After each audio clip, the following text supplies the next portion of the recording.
الحمد لله نحمده ونستعينه ونستغفره ونعوذ بالله من شرور أنفسنا ومن سيئات أعمالنا من يهده الله فلا مضل له ومن يضلل فلا هادي له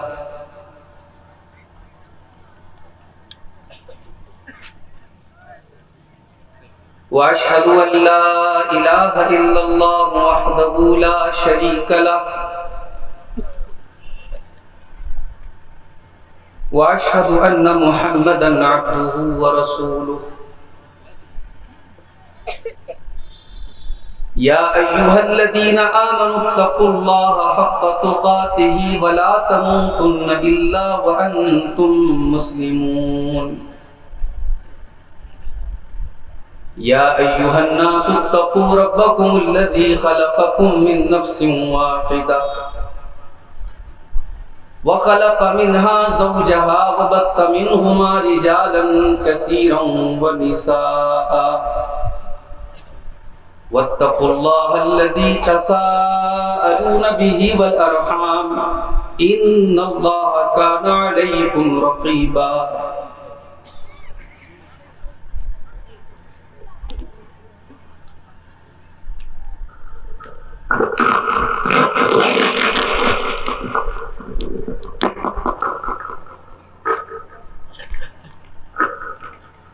چلیے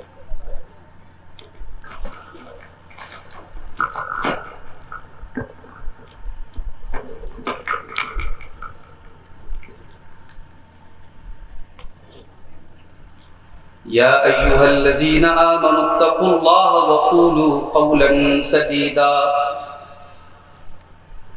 يصلح لكم أعمالكم ويغفر لكم ذنوبكم ومن يطع الله ورسوله فقد فاز فوزا عظيما أما بعد فإن خير الحديث كتاب الله وخير الهدي هدي محمد صلى الله عليه وسلم وشر الأمور محدثاتها وكل محدثة بدعة وكل بدعة ضلالة وكل ضلالة في النار أعوذ بالله من الشيطان الرجيم بسم الله الرحمن الرحيم ومن آياته أن خلق لكم من أنفسكم أزواجا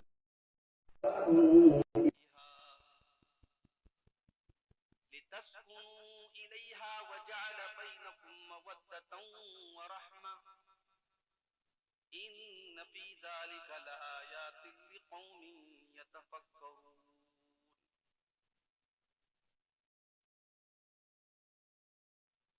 معزز علماء کرام، محترم بزرگوں، نوجوان ساتھیوں، پردہ نشین ماؤں اور بہنوں، پیارے بچوں،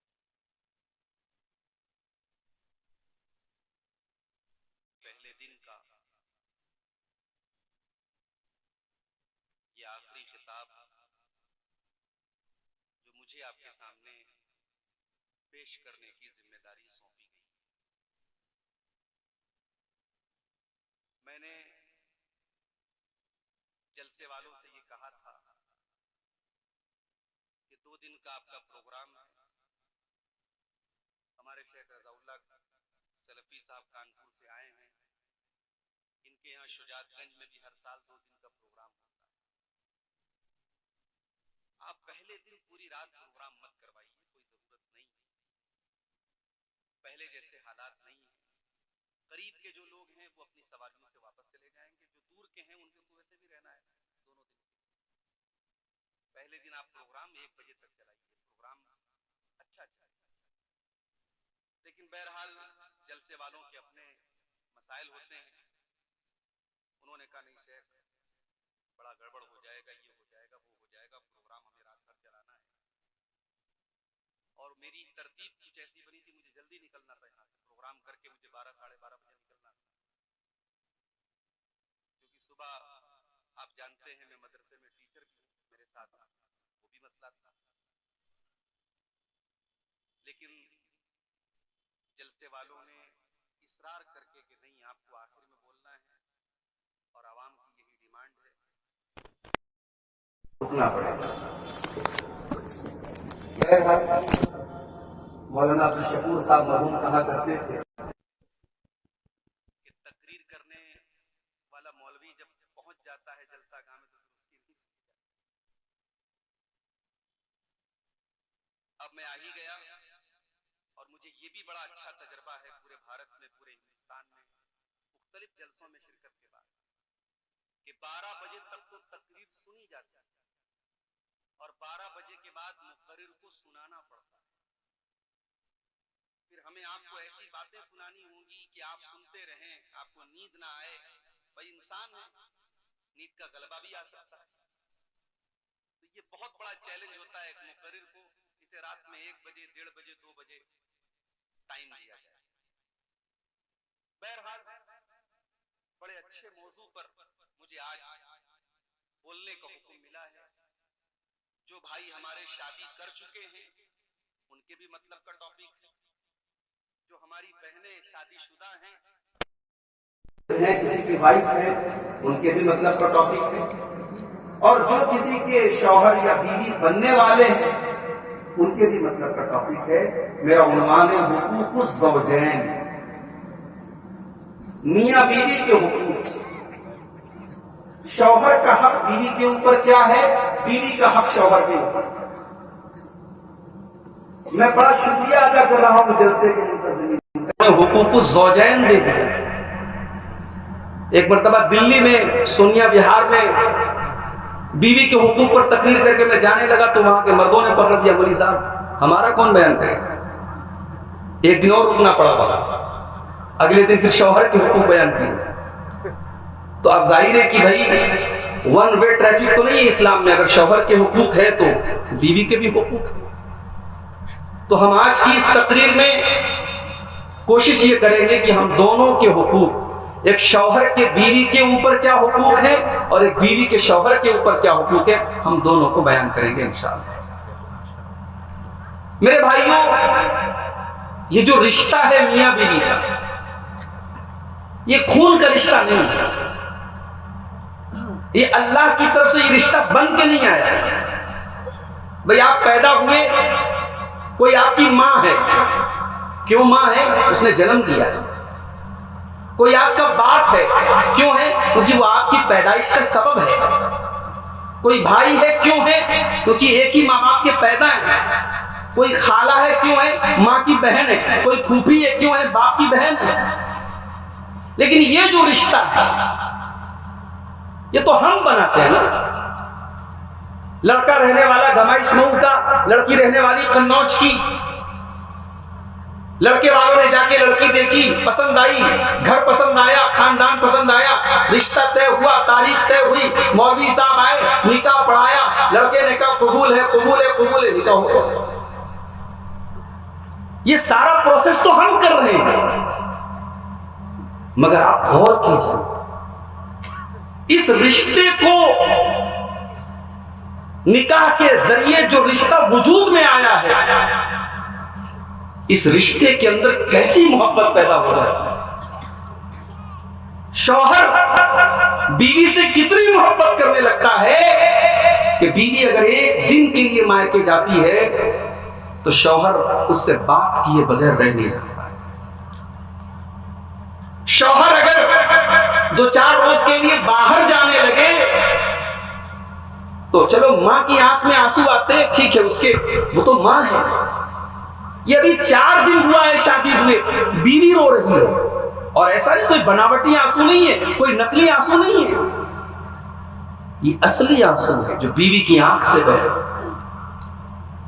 4 دن میں اتنی محبت کیسے پیدا ہو گئی؟ یہ محبت اللہ پیدا کرتا ہے۔ یہ جو نکاح کے ذریعے جو میاں بیوی کے بیچ میں محبت پیدا ہوتی ہے، یہ کوئی سوشل میڈیا کے ذریعے پیدا نہیں ہوئی ہے، واٹس ایپ کی چیٹنگ سے اور فیس بک کی چیٹنگ سے پیدا نہیں ہوئی ہے، یہ محبت اللہ نے پیدا کی۔ قرآن کریم کی سورہ روم کی آیت نمبر 21 میں اللہ تعالیٰ نے اس رشتے کی خصوصیت کا ذکر کیا کہ یہ رشتہ کتنا پیارا رشتہ ہے۔ وَمِنْ آيَاتِهِ أَنْ خَلَقَ لَكُم مِّنْ أَنفُسِكُمْ أَزْوَاجًا لِتَسْكُنُوا إِلَيْهَا۔ میرے بندو، اللہ تعالیٰ کی بہت بڑی نشانیوں میں سے ایک نشانی یہ بھی ہے، اس نے تمہاری بیویوں کو تمہارے لیے پیدا کیا ہے، اس نے تمہارے جوڑے بنائے ہیں، اس نے مرد کے لیے عورت کو بنایا، عورت کو مرد کے لیے بنایا، لِتَسْكُنُوا إِلَيْهَا، تاکہ مردوں کو ان کی بیویوں کے ذریعے سکون حاصل ہو۔ شوہر اپنے کام دھندے سے، کاروبار سے، پریشانیوں سے تھکا ہارا جب گھر آتا ہے، اپنی بیوی کا مسکراتا ہوا چہرہ دیکھ کر کے اس کی تھکاوٹ دور ہو جاتی ہے، اس کے دماغ کی ٹینشن دور ہو جاتی ہے، اس کا ڈپریشن دور ہو جاتا ہے، اس کے دل کو جو سکون ملتا ہے میرے پیارے بھائیوں، وہ گرل فرینڈ کے ذریعے بوائے فرینڈ کو کبھی نہیں مل سکتا۔ ہوٹل کے کمروں میں ہونے والی رنگ رلیوں کے ذریعے وہ سکون کبھی زندگی میں حاصل نہیں ہو سکتا جو نکاح کے پوتر بندھن کے ذریعے حاصل ہوتا ہے۔ اللہ فرما رہا ہے لِتَسْكُنُوا إِلَيْهَا، تاکہ تم اپنی بیویوں کے ذریعے سکون حاصل کرو۔ وَجَعَلَ بَيْنَكُمْ مَوَدَّةً وَرَحْمَةً، اور اللہ فرما رہا ہے کہ ہم نے میاں بیوی کے درمیان محبت پیدا کر دی اور رحمت پیدا کر دی۔ ایک ہوتی ہے محبت اور ایک ہوتی ہے رحمت۔ محبت ہوتی ہے جوان جوڑے میں، بیوی بھی جوان، شوہر بھی جوان، بیوی کے اندر بھی اٹریکشن، شوہر کے اندر بھی اٹریکشن، یہاں محبت ہو رہی ہے، لیکن شوہر 70 سال کا ہو چکا ہے، اس کے جسم کے اندر کوئی طاقت اور قوت باقی نہیں ہے، بیوی کے سارے بال سفید ہو چکے ہیں، گال کے اوپر جھریاں آ چکی ہیں، بیوی بھی بوڑھی ہو چکی ہے، شوہر بھی بوڑھا ہو چکا ہے۔ اب اگر حقیقت میں دیکھا جائے تو جسمانی اعتبار سے کوئی اٹریکشن نہیں ہے، کوئی آکرشن نہیں ہے، کوئی کشش ان کے اندر نہیں ہے، پھر بھی ایک دن کے لیے وہ بوڑھا شوہر اپنی بیوی سے دور چلا جائے تو بیوی کو بوڑھے شوہر کے بغیر قرار نہیں ہے۔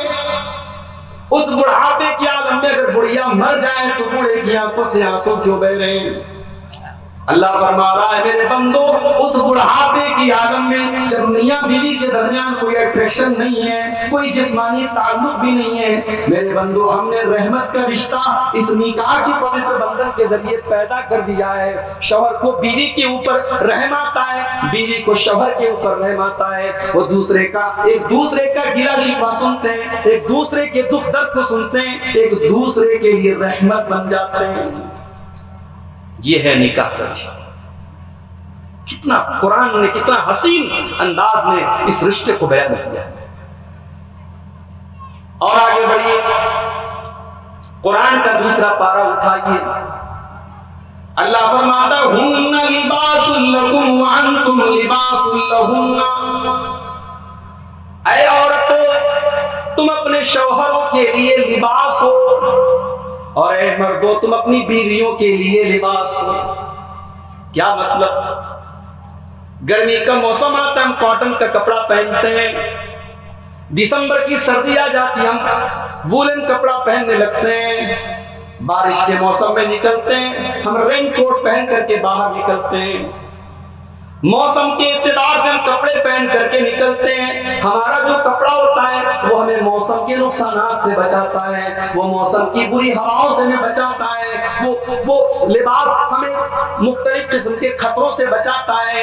اللہ فرما رہا ہے ہن لباس لکم وانتم لباس لہن، شوہر بیوی کے لیے لباس ہے، بیوی شوہر کے لیے لباس ہے۔ زمانے بھر میں بے حیائی کا سیلاب آیا ہوا ہے، بدکاری کا سیلاب آیا ہوا ہے، شوہر کے سامنے جب وہ اسٹیشن کے اوپر سے گزرتا ہے، ایئرپورٹ سے گزرتا ہے، سڑکوں پر سے گزرتا ہے، نہ جانے کتنی بے حیا اور بے شرم لڑکیاں اس کے سامنے سے گزرتی ہیں، اس کے جذبات کو بھڑکانے والے کپڑے پہن کر کے گھومتی ہیں، لیکن جب شوہر اپنے گھر میں آتا ہے، اس کی بیوی محبت کے ساتھ اس کے ساتھ پیش آتی ہے، اس کو سکون پہنچاتی ہے، ان زمانے کے سارے فطروں کو وہ بھول جاتا ہے، اس کی بیوی اس کو زمانے کے فطروں سے بچاتی ہے، جس طریقے سے لباس آپ کو سردی سے، گرمی سے اور بارش سے بچاتا ہے۔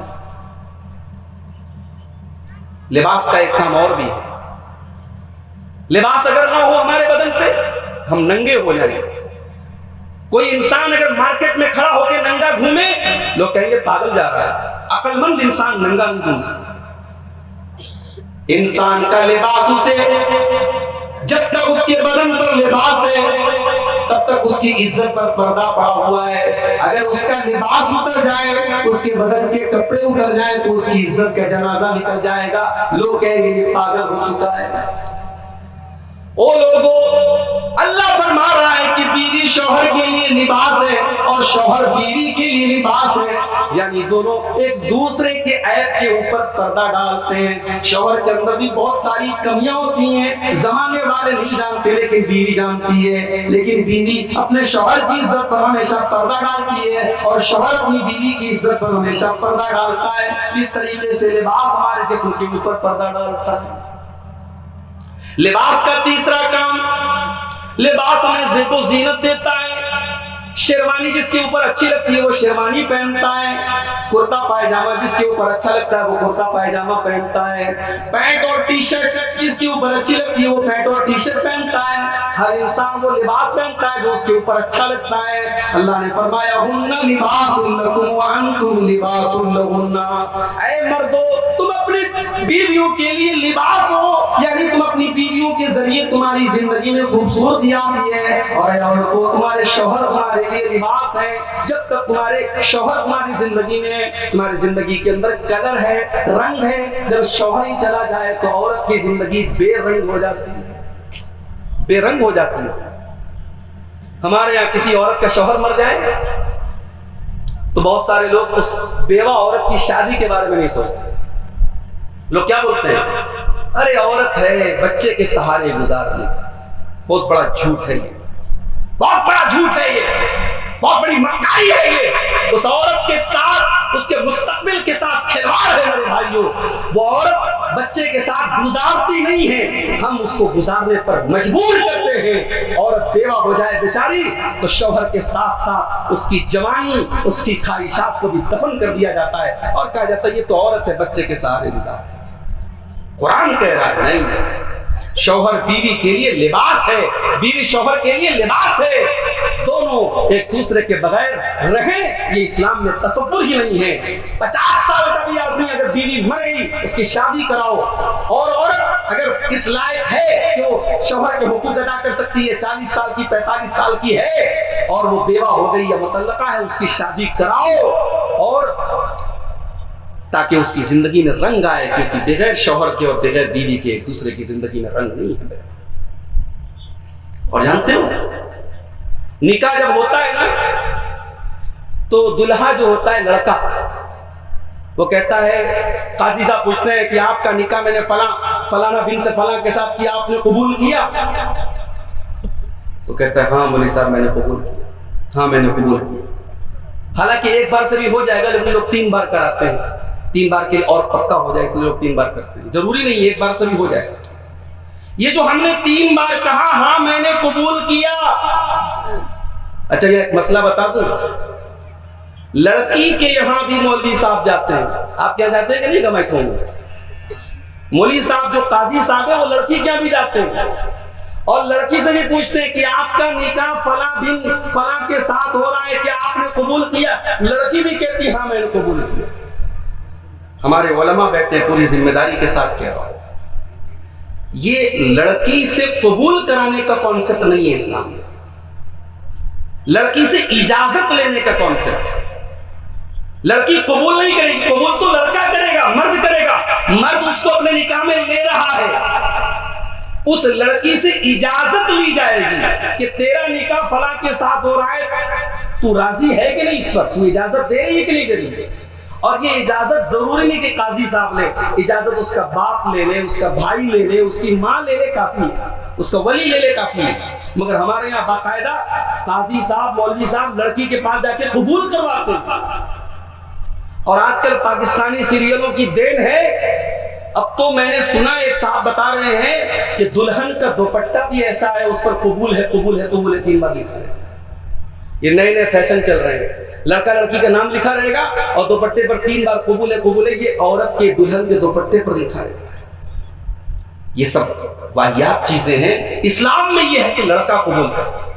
اب جب لڑکے نے کہا مجھے قبول ہے، تو یہ کوئی معمولی بات اس نے نہیں کہی ہے، کہ دنیا کا سب سے خطرناک ایگریمنٹ ہے۔ جب آپ نے کہہ دیا کہ میں نے اس لڑکی کو اپنے نکاح میں قبول کیا، سر سے پیر تک وہ لڑکی آپ کے لیے حلال ہو گئی، اس کی ساری ذمہ داری آپ کے کندھوں پر آ گئی۔ اسی لیے قرآن کریم میں اللہ تعالیٰ جب نکاح کا ذکر کرتا ہے فرماتا ہے وَأَخَذْنَ مِنْهُمْ وَأَخَذْنَ مِنْكُمْ مِيثَاقًا غَلِيظًا۔ وہ لوگوں، تمہاری بیویوں نے جب تمہارے ساتھ نکاح کیا تھا تو بہت بھاری ایگریمنٹ تمہارے اور ان کے بیچ میں ہوا تھا۔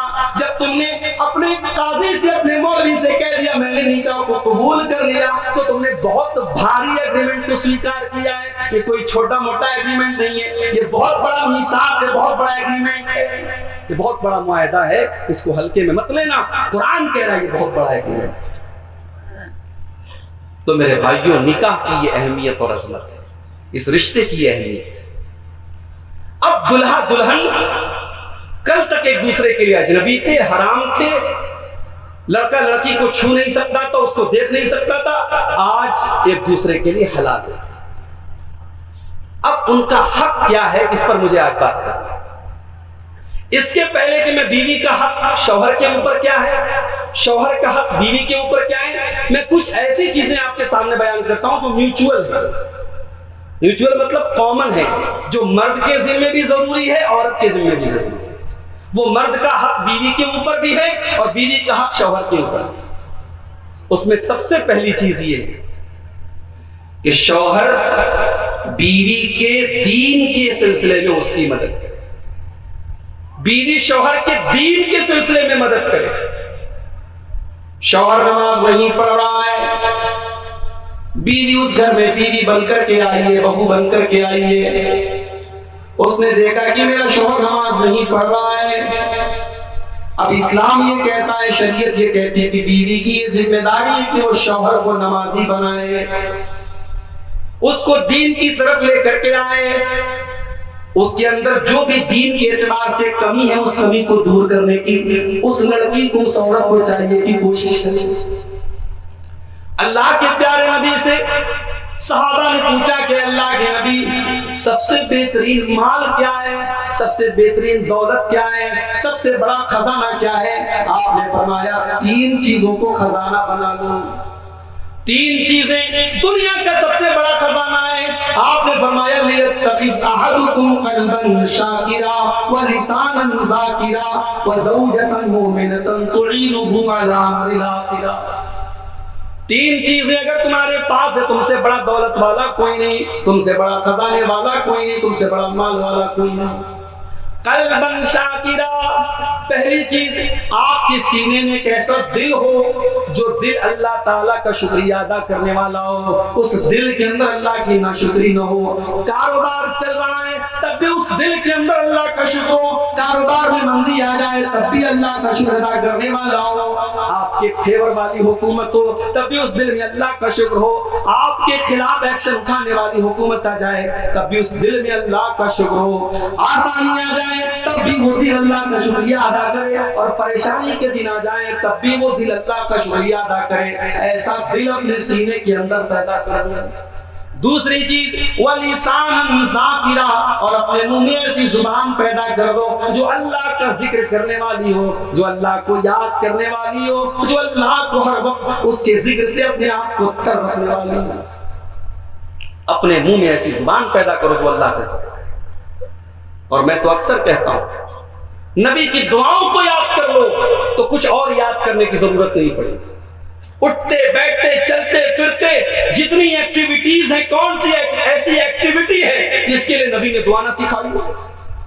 مجلس میں آپ آ کر کے بیٹھتے ہیں، یہاں بیٹھنے کی دعا بھی آپ کو سکھائی گئی ہے. مجلس ختم ہونے والی ہے، اس کی بھی دعا آپ کو سکھائی گئی ہے. لیٹرین میں باتھ روم میں جا رہے، وہاں کی دعا بھی آپ کو سکھائی گئی ہے. سواری برا بیٹھ رہے، وہاں کی بھی دعا آپ کو سکھائی گئی ہے. یہاں تک کہ شوہر اپنی بیوی سے ملاقات کرنے کے لیے جا رہا ہے، ملنے کے لیے جا رہا ہے، اپنی جسمانی خواہش پوری کرنے کے لیے جا رہا ہے، اسلام نے وہاں اس موقع کے لیے بھی دعا سکھائی ہے. ان دعاؤں کو آپ یاد کر لو میرے بھائی، تو اس پر آپ عمل آسانی سے کر سکتے ہو. ایسی زبان جو اللہ کا سکھا. اور تیسری چیز آپ نے فرمایا وَزَوْجَةً مُؤْمِنَةً تُعِينُهُ عَلَىٰ أَمْرِ الْآخِرَةِ.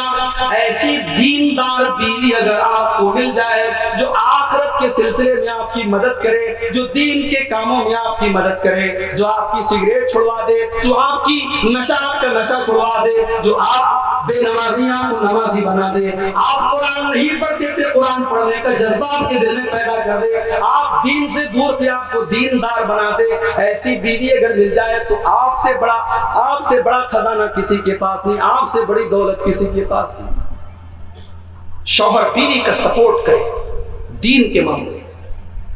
مجھے معاف کرنا میرے بھائی، کتنے لوگ ہیں جمعہ کے دن 12:30 بجے اگر جمعہ کا خطبہ ہو رہا ہے تو وہ 11:30 بجے مسجد میں پہنچ جاتے ہیں اور پہلی صف میں جا کر کے بیٹھتے ہیں.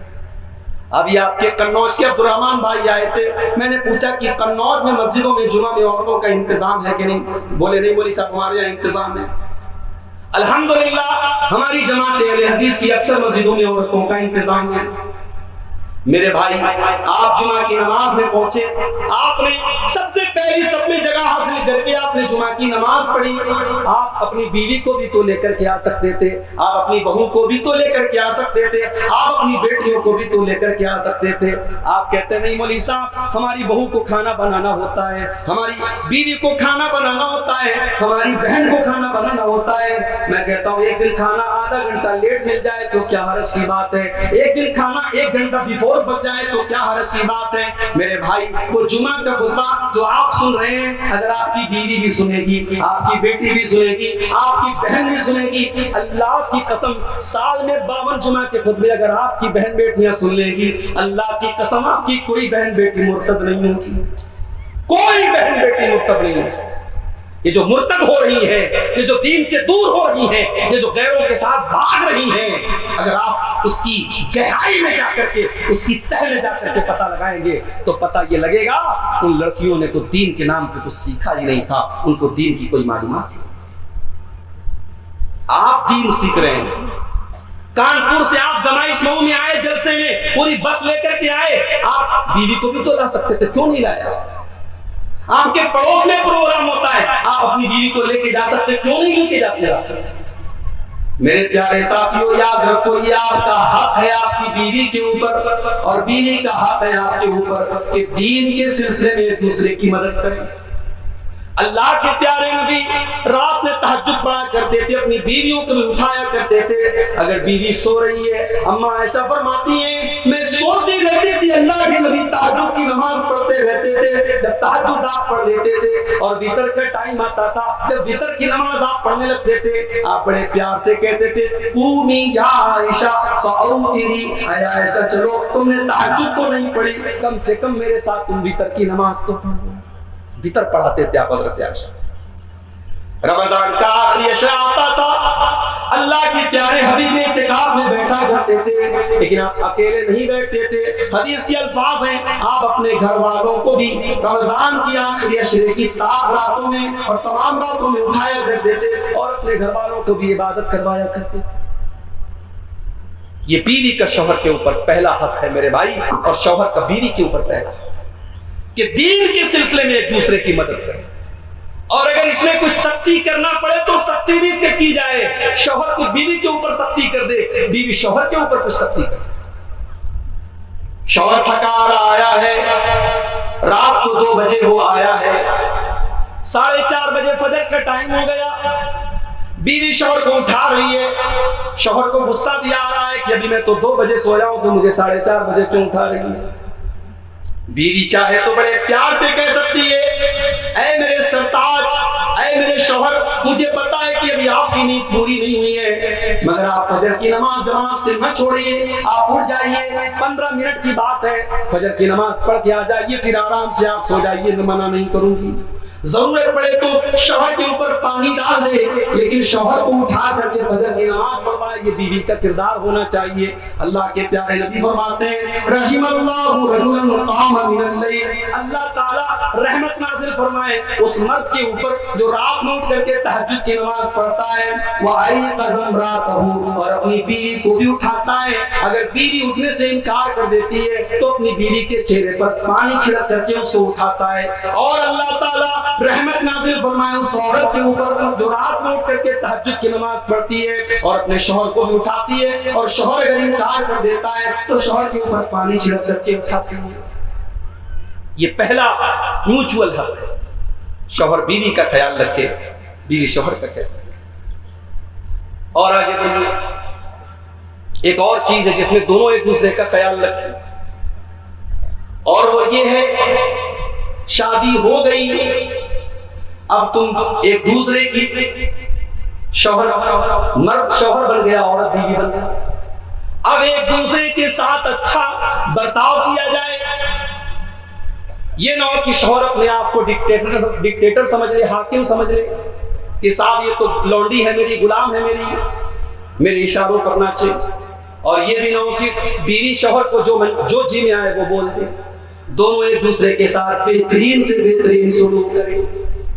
قرآن کہتا ہے وَعَاشِرُوهُنَّ بِالْمَعْرُوفِ، اے مسلمانوں تم اپنی بیویوں کے ساتھ اچھا سلوک کرو۔ ہم ایسے لوگوں کو بھی جانتے ہیں، سماج کے اندر ان کا بڑا نام ہے، بڑا رتبہ ہے، بڑا مقام ہے، محلے میں سارے لوگ ان کو سلام کرتے ہیں، لاکھوں لاکھوں روپے وہ مسجدوں میں چندہ دیتے ہیں، لیکن جب ان کے گھر کے حالات جا کر کے دیکھو تو پتہ یہ لگتا ہے کہ بیوی کے اوپر بڑا ظلم کرتے، بڑا مارتے پیٹتے ہیں۔ او لوگوں، تمہاری نمازیں تمہارے منہ کے اوپر مار دی جائیں گی، تمہارے روزے تمہارے منہ کے اوپر مار دیے جائیں گے، کل قیامت کے دن پوچھا جائے گا تو سماج کے لیے بڑا نیک بنا کرتا تھا، تو اپنی بیوی کے لیے ایک بہترین شوہر کیوں نہیں بنا؟ کیا تو نے اپنے نبی کی سیرت نہیں پڑھی؟ تیرے نبی اس کائنات کے سب سے بہترین انسان بھی تھے اور اپنی بیویوں کے لیے ایک بہترین شوہر بھی تھے۔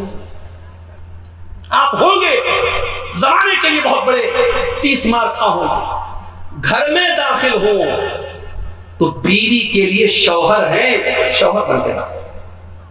وہ جو پروٹوکال ہے وہ گھر کے باہر رکھے، گھر کے اندر کوئی پروٹوکال نہیں چلے۔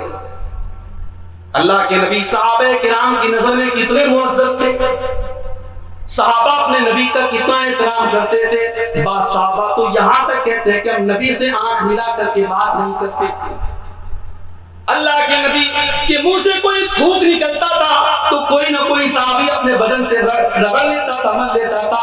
اللہ کے نبی کا وضو کا بچا ہوا پانی صحابہ کرام لے کر کے آپس میں ایک دوسرے کے اوپر مل لیا کرتے، اتنی محبت کرتے تھے، اتنی رسپیکٹ کرتے تھے، اتنا احترام کرتے تھے۔ مگر اللہ کے نبی جب اپنے گھر میں آتے تھے، آپ کی بیویاں آپ سے غصہ بھی ہوتی تھی۔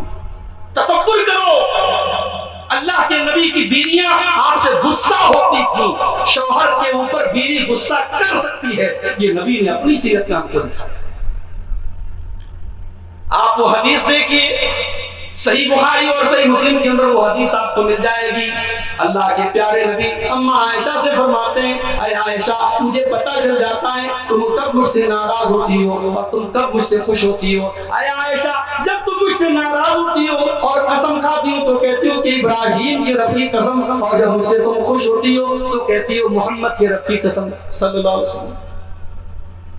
اما عائشہ نے سنا، بڑے پیار سے کہا اے اللہ کے نبی، میں غصے میں بھی آپ کا نام چھوڑ دیتی ہوں مگر آپ کو نہیں چھوڑتی ہوں۔ یہ صحیح کہا آپ نے کہ جب میں غصہ ہوتی ہوں میں آپ کا نام زبان پر لگا کر کے ابراہیم کے رب کی قسم کھاتی ہوں، مگر اے اللہ کے نبی اس غصے کے عالم میں آپ سے اپنا جو محبت ہے وہ نہیں چھوڑتی ہوں، آپ کا نام نہیں لیتی ہوں اپنا غصہ ظاہر کرنے کے لیے، مگر آپ سے کبھی ناراض نہیں ہوتی ہوں، آپ کی محبت میرے دل سے کبھی ختم نہیں ہوتی۔